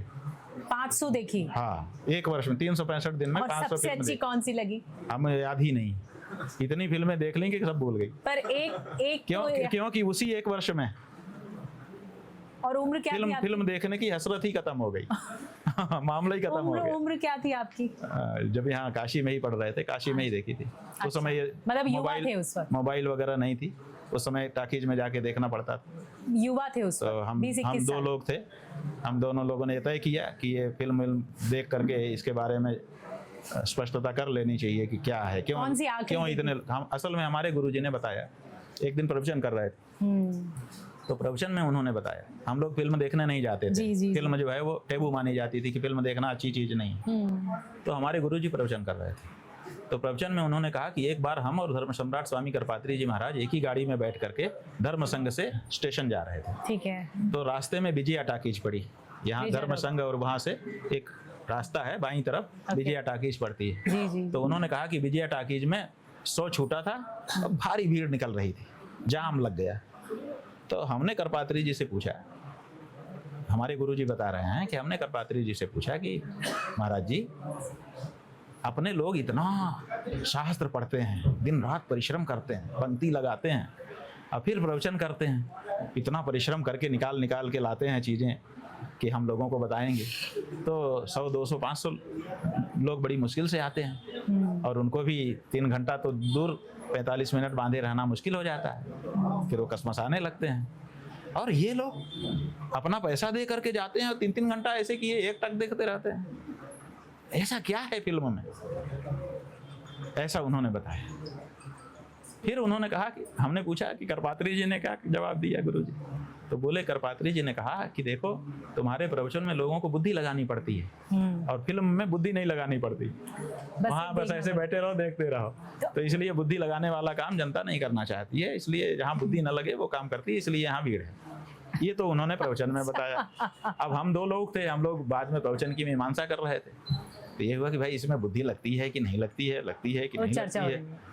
तो हम लोगों ने कहा फिल्म देख करके पता किया जाए कि बुद्धि लगेगी कि नहीं, बुद्धि लगती है कि नहीं। तो हम लोग फिल्म देखने गए और वो पहली फिल्म हमको एक हमारे बड़े जो छात्र थे, कौन सी सीनियर छात्र थे, वो लेके कौन सी थी बता रहे हैं। सस्पेंस। तो हमारे काफी सीनियर छात्र थे, उपाध्याय जी, सनत कुमार उपाध्याय उनका नाम था। जी। तो उनसे हम लोगों ने कहा कि हम फिल्म देखना चाहते हैं। हम 2 लोग थे, हमने कहा हम लोग फिल्म देखना चाहते हैं। बोले क्यों, फिल्म क्यों देखना चाहते हो? तो हमने पूरा वाकया बताया कि हम लोग देखना चाहते हैं कि उसमें बुद्धि लगती है कि नहीं लगती है, प्रैक्टिकल करके देखना चाहते हैं। तो उन्होंने कहा हम जरूर दिखाएंगे। तो वो हम लोगों को लेके गए दिखाने के लिए। तो उन्होंने फिल्म दोस्ती दिखाई। दोस्ती? हाँ। अच्छा। उसमें ब्लैक एंड व्हाइट फिल्म थी, 2 लड़के थे, उन्हीं की कहानी थी। तो वो फिल्म हमको दिखाई, हम लोगों ने उस फिल्म को देखा। फिर आके हम लोगों ने कहा भाई ऐसा इसमें कोई खराब बात तो थी नहीं, फिर फिल्म देखने के लिए क्यों मना किया जा रहा है? 2 लड़के हैं, उनके ऊपर विपत्ति आती है, फिर उनकी दोस्ती रहती है, फिर गलतफहमी हो जाती है, यही सब था कहानी में, फिर क्या बात है? तो फिर हम लोगों ने तय किया कि इनके साथ न जाके हम लोग दूसरी फिल्म देखने जाएंगे, स्वयं जाएंगे। तो हम लोग स्वयं गए एक दूसरी फिल्म देखने, फिर उसमें भी कुछ निर्णय नहीं हो पाया, फिर तीसरी देखने गए। अच्छा। ऐसा हो गया। और आखिरी कौन सी देखी? पता ये सब अब याद नहीं। अब याद नहीं है? उस समय मोबाइल यूज करते हैं आप? हाँ जी। मोबाइल अब नहीं करते हैं, पहले करते थे। तो कौन सा एप्लीकेशन पसंद है? कौन सा ऐसा एप्लीकेशन है या व्हाट्सएप है या कुछ है जो आप पसंद करते हैं चलाना? अब हम चलाते नहीं हैं। बिल्कुल ही नहीं चलाते? पहले चलाते थे जब हमारा क्या पसंद आता था? पद पर नहीं थे। नहीं, हम लोग तो जो जरूरत होती है उसके अनुसार चलाते थे, जो जरूरत होती है। कभी आपको अकेलापन महसूस हुआ है? नहीं होता है, अकेले में ही हमको अच्छा लगता है, इसीलिए हम शाम को सूर्यास्त से सूर्योदय तक कभी जब आप एकांत में चले जाते जब आप हैं, युवा भी थे तब भी भीड़ कभी से नहीं- अकेले चले जाते हैं। कभी महसूस नहीं हुआ हमको जीवन? कभी बोरियत नहीं हुई, कभी अकेलापन महसूस नहीं हुआ, क्यों हमारे पास हरदम काम होता है, एक के बाद एक हम काम बनाए रहते हैं। तो हमको इस काम से छूटने के बाद दूसरा काम, जैसे अभी आपसे बात कर रहे हैं ना, इतने लोग खड़े हैं हमारे, जैसे ही आपसे खत्म होगा वैसे ये लोग शुरू कर देंगे। तो यहाँ तो चैनल जैसे रेडियो का बदलता है ना, कि एक से टक करो तो वैसे दूसरा लग जाता है, यहाँ गाना हो रहा है तो वहाँ बजाना हो रहा है। तो हम कहाँ, टाइम ही कहाँ है, तो कोई बोरियत नहीं होती है। अकेले में भी रहते हैं, पढ़ते रहते हैं, जब नींद आ जाती है तो सो जाते हैं। जैसे आम व्यक्ति रोते हैं, निराशा होती है, तो संत भी रोते हैं? ऐसा है कि हम लोग जब कोई ग्रंथ पढ़ते हैं या किसी का प्रवचन सुनते हैं जिसमें भाव होती, कभी कभी कोई कलाकार गीत वगैरह गाते हैं और उनमें जब उदात्त भाव आते हैं तो रोना आ जाता है, आंसू बहने लगते हैं। आता है। ये होता है, हाँ। सबसे बड़ी पीड़ा आपकी क्या है? हाँ, पीड़ा सबसे यही बड़ी- गौ माता की हत्या, यही, ये बंद होनी चाहिए। और इसके लिए आप किस हद तक जा सकते हैं? हम कह रहे हैं ना कि हम तो हर हद तक जाने को तैयार हैं, क्रमशः बढ़ ही रहे हैं। आप देखिए, पहले हमने, हमारे गुरुओं ने अनुनय विनय प्रार्थना अनुरोध ये सब किया था, फिर हमने जो है और आगे बढ़े, फिर हमने पदयात्रा की, फिर हमने संकल्प लिया, फिर ये किया, फिर वो किया। अब कड़क शब्द बोल रहे हैं हम, अब शब्द भी जब छोटे पड़ जाएंगे और कड़क बोल रहे हैं। देखा कितना गुस्सा था हमारा, आप भी एकदम वो हो गई थी, है ना। जो सुनेगा आपका ये, तो वो भी हो सकता है बंद ही कर दे, क्योंकि इतना कड़ा सुन पाना भी कठिन होता है। तो अब ये बोल रहे हैं, अगर इससे भी काम नहीं बना तो और आगे की कोटि में हमको जाना ही पड़ेगा। आप अपने जो नीचे हैं, मातहत हैं, उनको डांटते हैं? हम डांटते नहीं, पहले मारते थे हम। अच्छा। हाँ, पहले, बहुत पहले, जब हमारा संन्यास भी नहीं हुआ था, 25-30 साल पहले, तब भी हम मठ में ऊपर हो गए थे, तो बहुत से लोग हमारे नीचे तो काम गुस्सा करने किस लगे बात पे थे। आता था? जब कोई गलती करता है तो हमको गुस्सा आता है, तो हम उसको फटकारते थे, डांटते थे, मार भी देते थे। फिर एक दिन गुरुजी ने हमको कहा कि तुम्हारी जो है मारने से कितने सुधरे, हमको बताओ। तो हमने कहा सुधरा तो कोई नहीं। तो उन्होंने कहा देखो, सुधरा कोई नहीं और छवि तुम्हारी खराब हो रही है कि तुम मारते हो, तो तुम सोच लो। तो हम समझ गए, फिर हमने मारना छोड़ दिया। अब हम किसी को नहीं मारते और डांटना भी लगभग छोड़ चुके हैं। अब केवल नेता लोगों को अभी डांट रहे हैं। हमारे लोग जो हैं, हमारे नीचे काम करने वाले, अब हम किसी को नहीं डांटते। बड़े से बड़ा अपराध करने पर हम केवल बात छोड़ देते हैं बस। अभी एक चेला हमारा आज ही आया है, वो बिना बताए चला गया था, आया है सवेरे से, हमने बात नहीं की है, डांटा नहीं, लेकिन उसको डांटा नहीं। ना, हम अब तो मतलब बात करना बंद कर देंगे तब समझ जाएंगे हाँ, महाराज जी लोग नाराज जानते हैं। हैं। हाँ बस, अब हम डांटते फटकारते नहीं है, मारते भी नहीं। कभी ये करके देख चुके हैं, इससे सुधार होता तो है। सन्यासी जीवन में आने के बाद कोई ऐसी बात जो आप मिस करते हो, बहुत याद करते हो कि मुझे फिर से वापस जाना है समय में? नहीं, ऐसा नहीं है, ऐसी कोई चीज़ नहीं है, कोई ऐसी बात? ऐसी कोई चीज़ नहीं है। बस यही अभी 2-3 साल से लगता है कि गुरुजी होते तो अच्छा रहता, गुरुजी को ये दिखाते वो दिखाते, जो कुछ हम करते हैं, कभी कभी कोई अच्छा काम हो जाता है जी। तो हमको लगता है गुरुजी होते तो उनके सामने ये होता तो और अच्छा लगता, इतना आपको- मन में आता है। अच्छा महाराज जी, आपको लगता है कि आज की पीढ़ी में संस्कृत सीखने की या पढ़ने की या संस्कृत भाषा के बारे में वो ललक है, वो मन होता है, या इंटरेस्ट खत्म है? ऐसा है कि जिस तरह से बच्चे को शुरुआत में संस्कार देंगे वैसे ही तो आगे उसका मन होगा। सबको अंग्रेजी का संस्कार दे दिया जाता है, तो संस्कृत के बारे में दिलचस्पी हम नहीं। किसी का मन नहीं होता। अब तो संस्कृत के जो विद्वान हैं उनके बच्चे भी अंग्रेजी ही पढ़ रहे हैं। तो ये ठीक नहीं है। कहाँ से ठीक है? आप जिस देश में हैं, जिस धर्म में है, जिस संस्कृति में है, उस संस्कृति का निरूपण जिस भाषा में किया गया वो भाषा ही आपको नहीं आती। जब यहाँ के राष्ट्रपति थे, वो कौन थे? मुस्लिम वैज्ञानिक एपीजे, तो ईरान गए थे जहाँ इस समय युद्ध हो रहा है। तो लौट करके उन्होंने अपनी आत्मकथा में लिखा है कि मैं ईरान गया, ईरान के राष्ट्रपति मुझसे मिलने के लिए आए, और जब वो मेरे सामने आए तो उन्होंने मुझसे एक वाक्य कहा जो संस्कृत में था और मैं उसको समझ ही नहीं सका। वो मेरा हालचाल पूछ रहे थे संस्कृत में, क्योंकि वो जानते नहीं। और मैं बहुत संकोच में पड़ गया कि ईरान का राष्ट्रपति भारत का राष्ट्रपति आया है, भारत की भाषा संस्कृत है परंपरा से, तो वो संस्कृत कुछ तो जानता ही होगा, ऐसा सोच करके मुझसे बोल रहे थे। हाँ। और मैं एक वाक्य समझ नहीं पा रहा, जवाब देना दूर। सबसे बड़ी मेरी जीवन की झेप उसी दिन मुझे ऐसा फील हुआ, ऐसा महसूस हुआ। अनुभूत हुई थी। तो ये अनुभव तो है, लेकिन इस अनुभव के बाद भी कहाँ लोगों ने उनकी इस बात से प्रेरणा ली। आखिरी बात, 2027 में चुनाव है यूपी में, आपको कौन लगता है क्या फिर से योगी ऐसा है आदित्यनाथ कि आएंगे? कोई आए जाए हमें मतलब नहीं है। हमने ये कहा है कि हम और हमारे जो लोग होंगे जो हमको समझ रहे होंगे कि ये सच बात कह रहा है, तो वो गाय के लिए इस बार वोट करेंगे। हमने अपने लोगों से कहा है कि देखो, जब से ये वोट शुरू हुआ है अपने देश में, पैटर्न मतदान शुरू हुआ है, 78 साल से ज़्यादा हो गए, जाने कितनी बार हम लोगों ने वोट दे दिया। हमने पानी के लिए वोट दिया, बिजली के लिए वोट दिया, सड़क के लिए वोट दिया, नाली के लिए वोट दिया, पनाली के लिए वोट दिया, जात के नाम पर, बिरादरी के नाम पे, धर्म के, सब पे वोट दे दिया। गाय की रक्षा के लिए कभी वोट नहीं दिया। तो इसलिए हम कह रहे हैं कि हे हिंदुओं, एक बार अपनी माँ गौ माता की रक्षा के लिए वोट दो। तो इस बार का जो वोट हमारा होगा वो गौ माता की रक्षा के लिए वोट होगा। इसकी प्रेरणा हम दे रहे हैं। और अभी जो 81 दिन की हम यात्रा करने वाले हैं, जिसकी बैठक इस समय यहाँ हो रही है, तो वो उसमें भी हम लोगों को यही प्रेरणा देने वाले हैं कि शपथ लो कि गाय के मुद्दे पर वोट करोगे। जो गाय के लिए शपथ पूर्वक घोषणा करे उसको वोट दो, बाकी को छोड़ो। तो बदलाव होगा। तो जब गाय के लिए वोट होने लगेगा तो गाय का जो प्रत्याशी होगा उसको वोट मिलेगा। तो जो स्थापित पार्टियां हैं, या तो वो अपने अंदर सुधार करेंगी और या तो फिर वो एलिमिनेट होंगी। आपको लगता है? यही हमारा कहना है। आप काशी को बहुत पसंद करते हैं, तो काशी शंकर भगवान की है, तो शंकर भगवान से जुड़ी कोई ऐसी कहानी, आखिरी बात, जो आप बताना चाहते हैं जो लोगों तक नहीं पहुंची है, और वो कला शंकर भगवान की या वो सीख लोगों तक पहुंचनी? ऐसा है कि हमने एक गुरु से सुना था, पुराणों में भी है, कि एक व्यक्ति चोर था, बहुत चोरी करता रहता था। अंत में उसको कहीं लोग सतर्क हो गए, अब कहीं चोरी करने का मौका नहीं मिल रहा था, तो उसने सोचा शंकर जी का मंदिर है, रात को बंद नहीं होता, इसी में जाके चोरी कर लेता हूँ। तो रात को चोरी करने गए, और कुछ तो वहाँ था नहीं, भगवान शंकर के ज़्यादा कुछ होता भी नहीं। तो पिंडी थी और उसके ऊपर एक घंटा टंगा हुआ था। लोग जाते थे यूँ बजा करके और प्रणाम करते थे। तो उसने सोचा एक घंटा ही उतार लेता हूँ। अच्छा। तो उसने हाथ बढ़ाया कि उतार लूँ, लेकिन उतर नहीं रहा था। तो उसने देखा कोई स्टूल वगैरह होता तो उस पर खड़ा होकर उतार लेता, लेकिन वो भी नहीं था।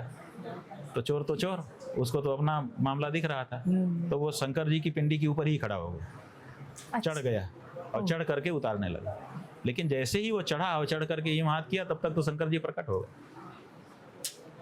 बेटा मैं प्रसन्न हूँ, बोल क्या चाहिए तुझे। वो तो कांपने लगा। चोर को तो खटका भी हो जाए तो कांप जाता है, यहाँ तो साक्षात भोले बाबा खड़े हो गए, भगवान आ गए। हाँ, तो वो कांपने लगा। महाराज क्षमा कर दीजिए, मुझसे गलती हो गई। कहा नहीं, गलती मत, ऐसा मत सोचो, मैं तो प्रसन्न हूँ। बोले आप प्रसन्न किस बात पे हैं, वो बताइए। बोले प्रसन्न इस बात पे हैं कि हमारे बहुत से भक्त हैं, जाने कितनी संख्या है। सब लोग हमको कुछ न कुछ चढ़ाते हैं, कोई फल चढ़ाता है, कोई जल चढ़ाता है, कोई दूध चढ़ाता है, कोई कुछ चढ़ाता है। एक से एक चढ़ाने वाले हैं। कोई हमारे कोई जो है, एक भक्त हमारा सबसे बड़ा हुआ, उसने अपने सिर काट के चढ़ा दिए रावण, लेकिन धड़ उसने भी बचा लिया था। आज तुम एकमात्र अनोखे भक्त निकल के आए कि समूचे चढ़ गए। इससे बड़ा कौन हमारा भक्त होगा। इसीलिए हम बहुत प्रसन्न है तुम्हारे ऊपर। इसीलिए हम प्रसन्न हैं। ठीक है, तो कितनी बड़ी बात है। इसी में भगवान शिव के आशुतोष और अवधरदानी स्वरूप का वर्णन हो जाता है कि वो कितनी जल्दी प्रसन्न हो जाते हैं। उनको प्रसन्न होने का बहाना चाहिए। नहीं, इससे लेकिन सीख ये मिलती है कि कोई भी व्यक्ति आत्मविश्वास से भरा हुआ है और जो अपने कार्य में करने जा रहा है, भले वो चोरी करने जा रहा हो, लेकिन अपनी कर्मठता जिसमें है जिसकी, तो उसमें भगवान मिल जाते हैं। ये कहने का मतलब है। इसमें कहने का मतलब ये है कि रीझ बजो चाहे खींच, भगवत उन्मुख बनो। तुम चोरी भी कर रहे हो, भगवान के लिए कर लो। भगवान के लिए कर लो। तो भगवान के लिए जो काम करोगे वो काम पवित्र हो जाएगा। बहुत खूब। ये इसमें रहस्य है। ऐसे भगवान शिव की नगरी ये काशी है। यहाँ का कण कण शंकर है जी, है ना। काशी का हर कंकर शंकर जी। और यहाँ का आनंद ही अलग है। और कहते हैं ना, पूरी ऊर्जा, संसार की यहाँ पूरी पर ऊर्जा काशी में है। यहाँ आने वाले हजारों लोगों का इंटरव्यू हमने लिया है। जैसे आप हमारा ले रही हैं ना, ऐसे हजारों लोगों का हमने इंटरव्यू लिया है। सब ने यही कहा है कि यहाँ कुछ विशेष है जो हमको खींच रहा है। परिभाषा कोई नहीं बता सका कि यहाँ क्या है, क्योंकि यहाँ तो कोई शहर नहीं है, कोई यहाँ कॉरिडोर और मॉल पहले नहीं था, आज हो रहा है। अब बन रहा है। यहाँ बड़ी सड़कें नहीं थी, कुछ ऐसा कुछ नहीं था जो यहाँ आकर्षित करे, लेकिन फिर भी यहाँ आने के बाद लोगों का मन जाने का नहीं करता है। वो जो चीज़ है वो यहाँ पर है। विकास हुआ है तो आप उससे खुश हैं? ऐसा काशी है का कि विकास जो हुआ है। काशी जो है अब क्योटो बन गई है। काशी की बात हम कर रहे हैं ना, क्योटो की तो बात नहीं कर रहे हैं। अब यहाँ सेल्फी लोग खींचते हैं, पहले यहाँ पे भजन पूजन होता था, पहले यहाँ पे लोग चलते चलते महादेव महादेव करते थे। अभी यहाँ पे क्या हो रहा है आप देखिए, यहाँ पे गंगा जी में लोग पहले बड़ी श्रद्धा से स्नान करते थे, अब यहाँ पे होटल तैर रहे हैं, 40-40 35-35 कमरे हैं एक एक होटल में, और उसमें जोड़े आ रहे हैं और वो रह रहे हैं रात को, उसी में शौचालय है, उसी में मूत्रालय है। यहाँ पर अभी बीते दिनों आपने देखा कि नाव पर जो है हड्डियाँ खा करके फेंकी जा रही थी, ये सब हो रहा है। काशी काशी रह कहाँ जा रही है?